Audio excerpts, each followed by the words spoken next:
Hey there, welcome to Twists and Tales. Today, I've got three fascinating stories that will keep you hooked.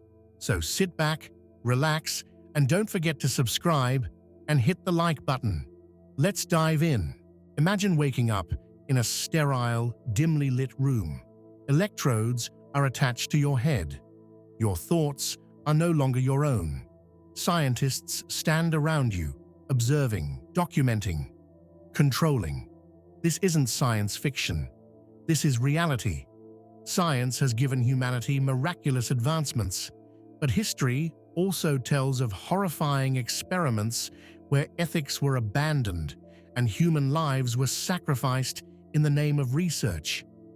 Today, we dive into three of the darkest and most unethical experiments ever conducted: MKUltra, Unit 731, and Joseph Mengele's inhumane research. Chapter 1. MKUltra, the Mind Control Conspiracy. The Cold War was a time of paranoia and secrecy. The US government was obsessed with one question: could the human mind be controlled? Enter MKUltra, a top-secret CIA program designed to test mind control techniques. Starting in the 1950s, the CIA secretly conducted experiments on unsuspecting individuals, including mental patients, prisoners, and even everyday citizens. They were given massive doses of LSD without their knowledge, subjected to extreme sleep deprivation, and even hypnosis experiments aimed at erasing and rewriting memories. One of the most chilling cases was that of Frank Olson, a scientist who allegedly fell from a New York hotel window after being unknowingly dosed with LSD. His family later claimed he was murdered to keep MKUltra's secrets hidden. The program was eventually exposed in the 1970s, but much of its documentation was destroyed, leaving countless unanswered questions. How many lives were destroyed? And does mind control technology still exist today? Chapter 2. Unit 731, Japan's Secret Bioweapon Research. During World War II, the Japanese Imperial Army conducted some of the most horrific war crimes in history under Unit 731. This top-secret facility, led by Shiro Ishii, was disguised as a medical research lab, but was actually a biological warfare testing ground. Here, prisoners were subjected to live vivisections without anesthesia, deadly frostbite tests, and exposure to biological weapons such as plague and anthrax. Some were locked in pressure chambers to see how much their bodies could withstand before exploding. The worst part? After the war, many of Unit 731 scientists were never punished. Instead, the United States offered them immunity in exchange for their research. Did their work secretly contribute to modern biological warfare programs? Chapter 3. Joseph Mengele, the Angel of Death. Few names in history are as synonymous with horror as Joseph Mengele, a Nazi doctor who performed some of the most grotesque experiments at Auschwitz. Mengele was obsessed with twins, believing they held the key to genetic superiority. He conducted excruciating procedures on them, injecting chemicals into their eyes to see if he could change their color, sewing twins together to create conjoined siblings, and exposing them to extreme conditions to test their endurance. Survivors recall how he would offer candy to children before taking them to his lab, only for them never to return. After the war, Mengele escaped justice, fleeing to South America, where he lived for decades without facing trial. Conclusion. These cases show what happens when science operates without morality. Each of these programs claimed to serve a higher purpose, but the cost was countless innocent lives. So what do you think? Do we know everything about these experiments, or are there still hidden secrets waiting to be uncovered? If you found this video shocking, make sure to subscribe, hit the like button, and leave a comment below. What are your thoughts on these experiments? Let's discuss. Have you ever turned on the radio late at night, scanning through the frequencies, only to stumble upon something unsettling? A voice that shouldn't be there, a whisper that seems to call your name, or perhaps a station that doesn't exist on any official records? Tonight, we dive into one of the most chilling mysteries of all time. A radio station that appears only in the dead of night, transmitting eerie voices from beyond the grave. Is this a scientific anomaly, a government experiment, or something far more terrifying? Stay with me until the end and decide for yourself. Chapter 1: The Broadcast That Shouldn't Exist. It all started with a man named Daniel Carter. An amateur radio enthusiast, Daniel loved scanning the airwaves late at night. But one evening, at exactly 3:13 a.m., he picked up something strange. A station, broadcasting from an unknown frequency. The voices were distorted, as if struggling to push through static. Some whispered, others sobbed, and then there were the ones that screamed. What's even more terrifying? The voices seemed to be speaking in multiple languages, some of which Daniel couldn't identify. But one sentence stood out among the rest. Do not listen. Do not answer. Frightened but intrigued, Daniel recorded the broadcast and tried to track its origin. But the more he investigated, the stranger things became. No official records of the frequency existed, and experts claimed it was impossible for a transmission like this to be coming from anywhere, at least anywhere on Earth. Chapter 2: The Vanishing Listeners. Daniel wasn't the only one who had heard the mysterious broadcast. Online forums were filled with similar stories. People from different parts of the world who had stumbled upon the same chilling frequency. One user, a truck driver from Canada, claimed he heard the station while driving through an isolated highway at night. The voices were barely intelligible, but then a single, crystal-clear message cut through the static. Stop the truck. He obeyed out of sheer instinct. Moments later, a massive deer leaped onto the road, right where he would have been if he hadn't stopped. But not all listeners were lucky. A woman named Eliza, a university student, became obsessed with the station. She listened every night, trying to decipher the voices.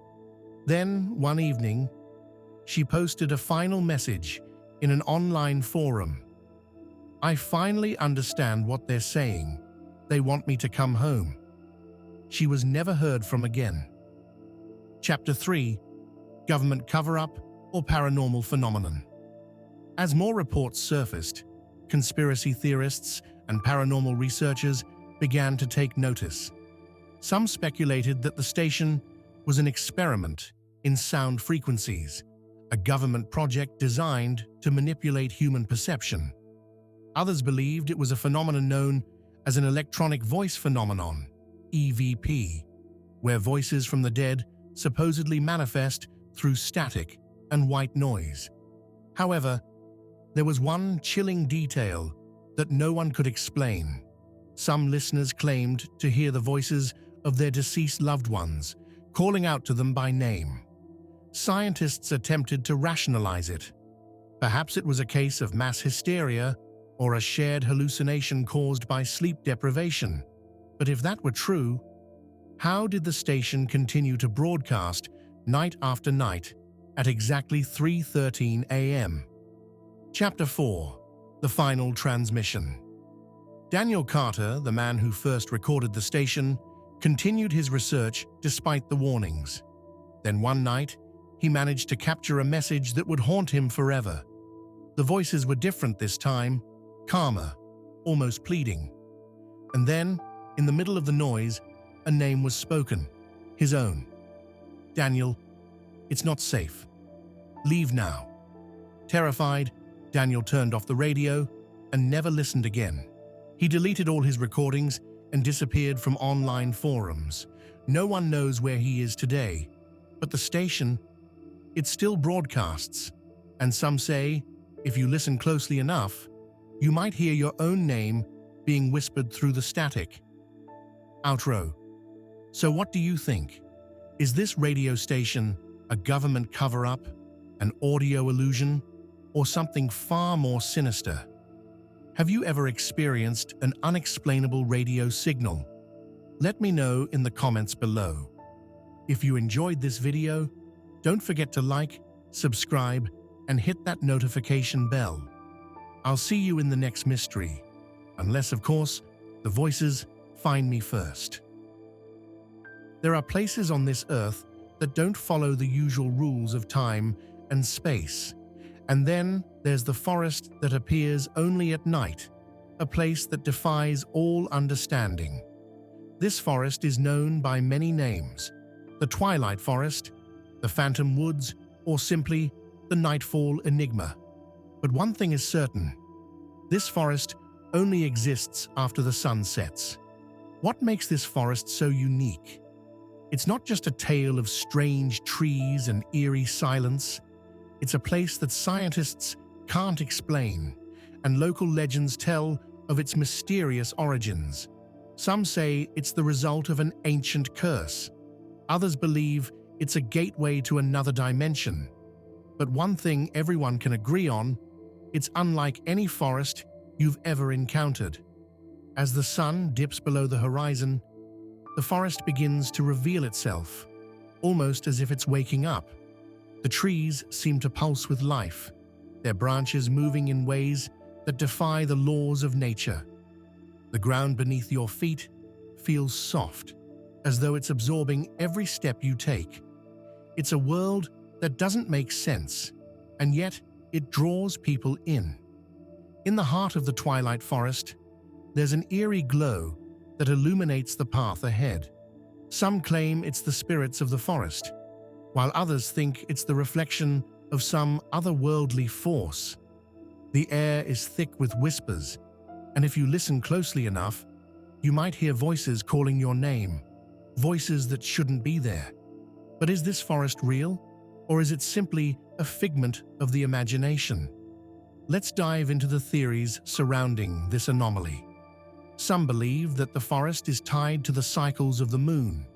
Each full moon, the forest becomes more pronounced, more tangible, as if the night itself is alive.